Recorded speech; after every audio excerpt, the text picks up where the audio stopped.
All right, Shalom. First off, I want to give all the praise, honor, and glory to Yahweh, Bahashem, Yahweh Shai, Bahashem, Harakakwadash. I also want to give double honors to my apostles and elders at Great Millstone, and honors to all you fellow laborers that are enduring afflictions to bring out this word in sincerity and in faith. Yahweh, Bahashem, Yahweh Shai, Bahashem, Harakakwadash, Barakathum, to all you sincere listeners. Yeah, so I want to go into this lesson based off of a couple of comments on this video that I did. I believe it was earlier in the week, maybe last week, about Esau and how he was a police officer for all these years. He used to hop out on Jake. He used to just love it. He lived for it. And in particular, Jake's that did drugs or sold drugs. And then his daughter fell victim to drug addiction. She eventually, I believe she OD'd, if I'm not mistaken. Yeah, so anyways, it looks as if this is disseminating throughout Israel. And there's a few people who just have an undying love for the so-called white man, woman, and child.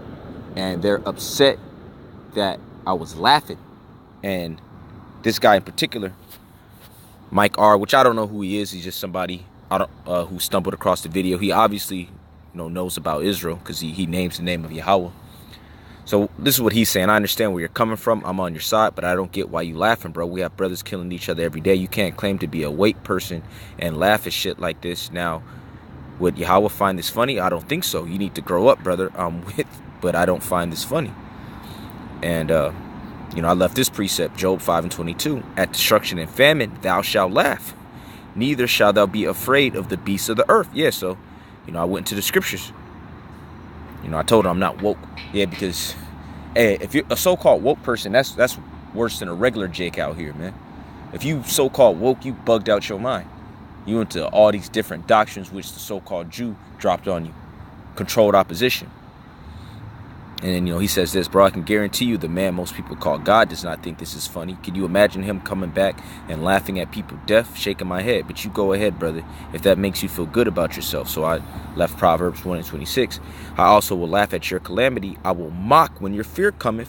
When your fear cometh as desolation, and your destruction cometh as a whirlwind. When distress and anguish cometh upon you, then shall they call upon me, but I will not answer.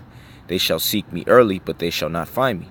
And I asked him to break it down. And he didn't break it down. He said, okay, bro, but at the same time, our brothers killing each other over drugs, colors, and just dumb stuff in general. Are you laughing at them also? And really, the Most High is, man. When really the Most High is going to laugh when he destroys them for that activity. You see? Because Proverbs, the first chapter, is really talking about Jake. So pretty much he's finding a way to have me say, well, look, this is all equal. He's coming in that equality spirit when there ain't nothing equal about us in a so-called white man. Well, look, if you're laughing at them, you should be laughing at your people. Which that's how bugged out our people are, man. And I really wanted to concentrate on this comment. And I'm just doing this for the elect's sake, for edification, because there's a lot of brothers that are coming on and say, hey, I'm new to this. What does this mean? What does that mean? So even though we've went over certain of these breakdowns, these scriptures before, people have asked these questions before, you can always go over it because there's more and more souls being added to the church. So you got this guy, Israel, don't take this wrong way, but scripture says, rejoice not over thy greatest enemy being dead, but remember that we die all. Rejoice not when thy enemy falleth, and let not thy heart be glad when he stumbleth. Humble down, Israel, we know they wicked, but we too will perish lest we repent and endure to the end. And so, I just pretty much told him, hey, I don't mean that. And, he's gainsaying and whatnot. And so, I'm not going back and forth on the comment board with you people. You go to your page, you don't have no videos up yet. You have a response to everything that we do. If you're so moved in the spirit, you go ahead and make videos. Since you're the ones who's set up to be prophesying of the restoration of Israel. You're supposed to be edifying Israel, teaching Israel. Why don't you go ahead and make videos? You attempt to bait us into arguments for what? A lot of y'all are really just agents, trolls. Yet I'm going into this lesson for the edification of the elect. As Paul said, I endure all things for the elect's sake. So first off, are there enemies amongst Israel? Yes. Okay, this is the book of Exodus, chapter 23, verse 4.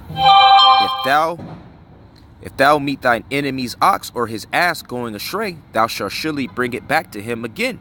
If thou see the ass of him that hateth thee lying under his burden, and wouldest forbear to help him, thou shalt surely help with him. Now, how do I know it's talking about Israel? Because who was this law given to? This is the book of Leviticus, chapter 26, verse 46. These are the statutes and judgments and laws which the Lord Yahweh made between him and the children of Israel in Mount Sinai by the hand of Moses. You see? So this law is for the Israelites. It's for your neighbor. Because you would only see the ass of him that's in the ditch if that's your neighbor, man. You live around him. Y'all are in the same vicinity. And who's your neighbor according to the scriptures? Let's get Leviticus 19. Leviticus 19 and 17. Thou shalt not hate thy brother in thine heart. Thou shalt in any wise rebuke thy neighbor and not suffer sin upon him. That's right. So if your neighbor is doing something he's not supposed to be doing, you're supposed to rebuke him. You're not supposed to hate him, yet that still happens. And you see that running rampant in the so-called Black, Hispanic, and Native American community. You got gangs on the reds, man. And we know about the so-called Black and Hispanic community. There's a lot of hatred internally within your particular tribe and then with the other tribes. Thou shalt not avenge nor bear any grudge against the children of thy people, but thou shalt love thy neighbor as thyself. I am the Lord Yahweh. And what happened back then and still happens now is there'll be some friction. You may not see eye to eye with a brother, with your neighbor, a fellow Israelite. And so there were laws that, okay, if y'all did have an ought against each other, you're not supposed to hate him. Even if he is your enemy, y'all won't get along, you're still not supposed to just deal with him any type of way. You ain't supposed to just hop out on him, ride on him. Even if you see his ass in the ditch, you're still supposed to help him. Because that's actual love, even though he's your enemy. Which that goes into Matthew's the 5th chapter. Love thine enemy. That ain't talking about loving the so-called white man. Because I just established right here that there's enemies amongst Israel. Galatians 4 and 16. Am I therefore become your enemy because I tell you the truth? Now, who was Paul talking to? He was talking to the Israelites in Galatia. And because he was telling them the truth and he was so fervent in it, he became an enemy. Men that were doing the work with him, they had to split. They, in essence, became enemies. This is Acts 15 and 37. And Barnabas determined to take with them John, whose surname was Mark. But Paul thought not good to take him with them, who departed from them from Pamphylia and went not with them to the work. And the contention was so sharp between them that they departed asunder one from the other. And so Barnabas took Mark and sailed unto Cyprus. You see, so Paul and Barnabas, they had a falling out. So in essence, they became enemies. There was a lot of contention, but it was still love. They still continued in the work. And they were both Israelites. And Paul even got at Peter.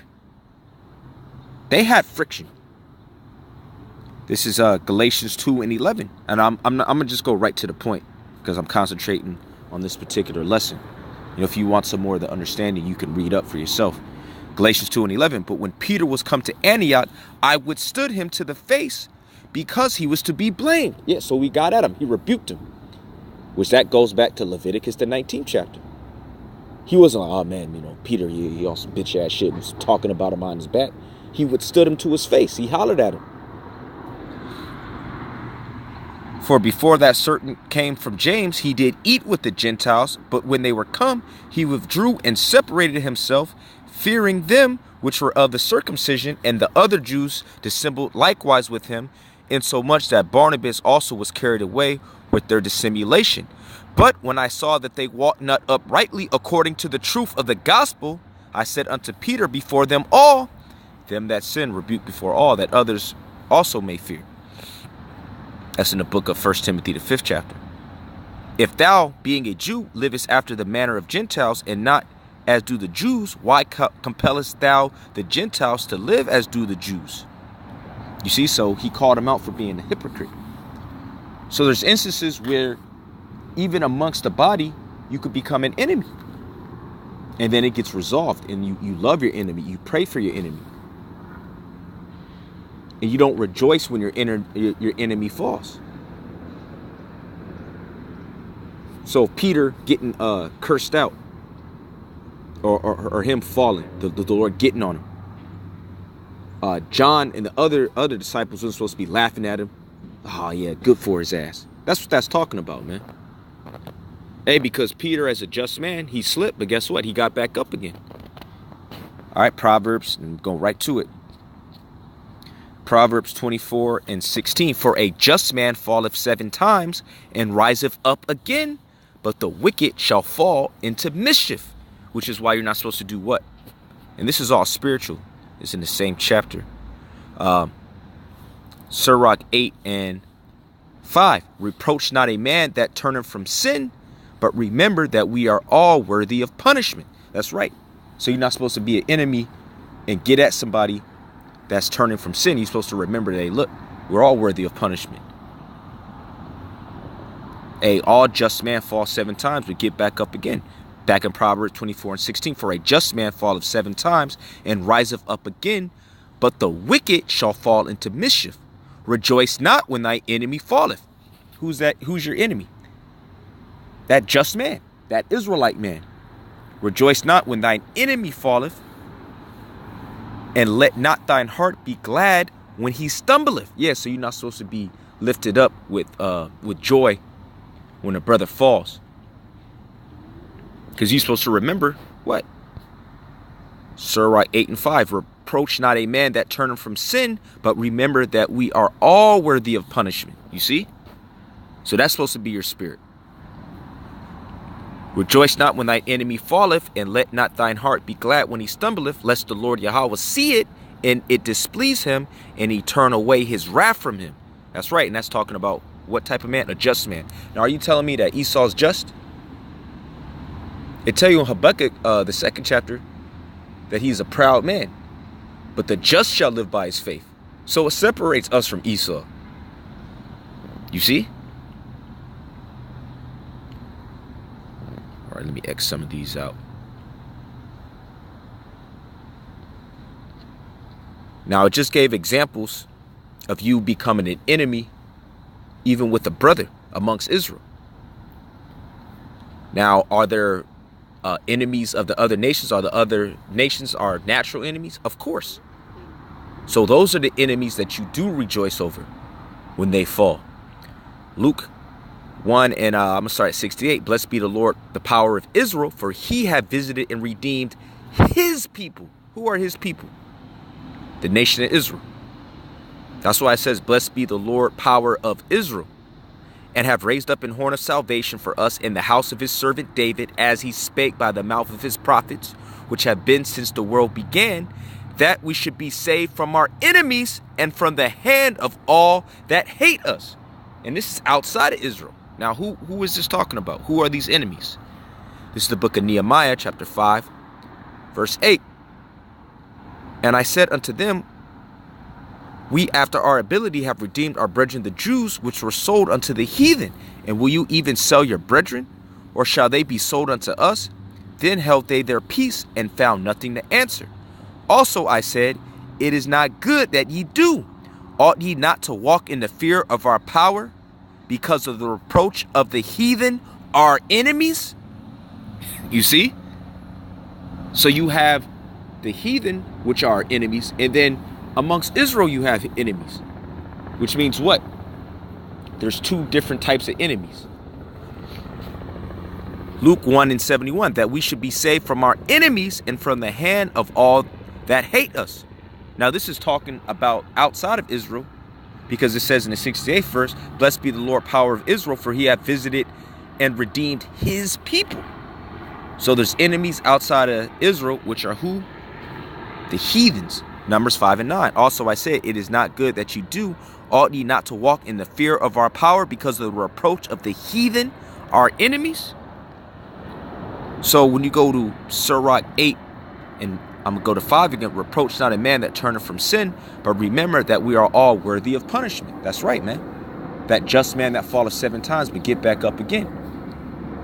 Your heart's not supposed to be glad when he falleth.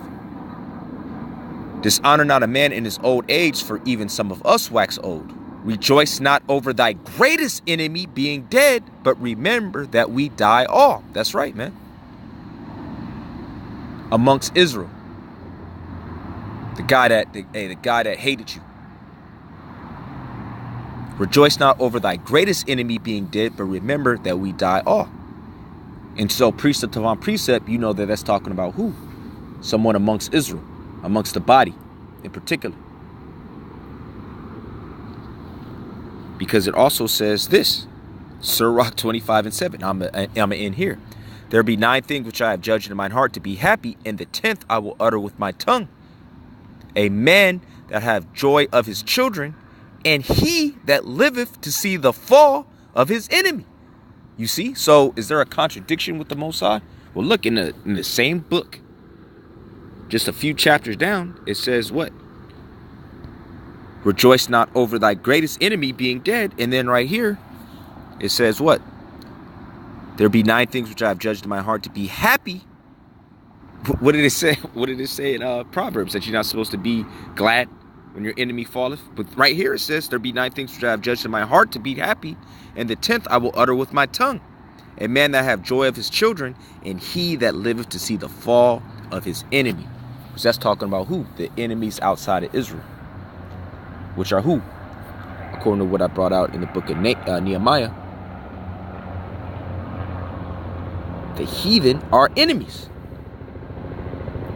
Okay, so point made. I pray that was made crystal clear through the spirit and power of Yahweh Bashim Yahushai, the Wadi Al Bashim Yahushai, for sending the Ruach HaKodesh, the Holy Spirit, upon me to do this lesson. And shalom to the elect. It don't matter how crystal clear you break it down. If you're not of the elect, if you aren't slated to get it, you're gonna find some fault. Okay, again, shalom to the elect.